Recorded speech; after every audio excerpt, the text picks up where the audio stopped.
চ্যালেঞ্জের মধ্যেও একক দেশ হিসেবে তৈরি পোশাক রপ্তানিতে গত বছরও বিশ্ববাজারে দ্বিতীয় শীর্ষ অবস্থান ধরে রেখেছে বাংলাদেশ। যদিও এ সময় বাজার কমেছে 0.48%। বান্ডেল থাকলে প্রতি সেনমানিতে টাকা বাঁচবে। বিকাশ সেনমানি বান্ডেল কিনে জিতুন প্রতি লেনদেনে। বাংলাদেশের পর তৃতীয় অবস্থানে রয়েছে ভিয়েতনাম। বিশ্ব বাণিজ্য সংস্থার ওয়ার্ল্ড ট্রেড স্ট্যাটিস্টিক্স কি ইনসাইটস অ্যান্ড ট্রেন্ডস ইন 2024 শীর্ষক প্রতিবেদনে এমন তথ্য উঠে এসেছে। চলতি মাসে প্রতিবেদনটি প্রকাশ করেছে সংস্থাটি।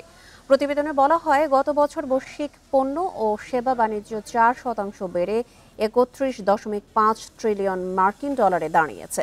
প্রতিবেদন অনুযায়ী টানা 2 বছর ধরে বাংলাদেশের তৈরি পোশাক রপ্তানি 38 বিলিয়ন ডলারের ঘরে।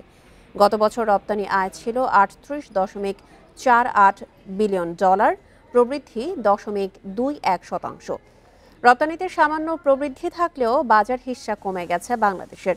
2023 সালে বিশ্বে তৈরি পোশাক রপ্তানিতে বাংলাদেশের বাজার হিস্সা ছিল 7.38%।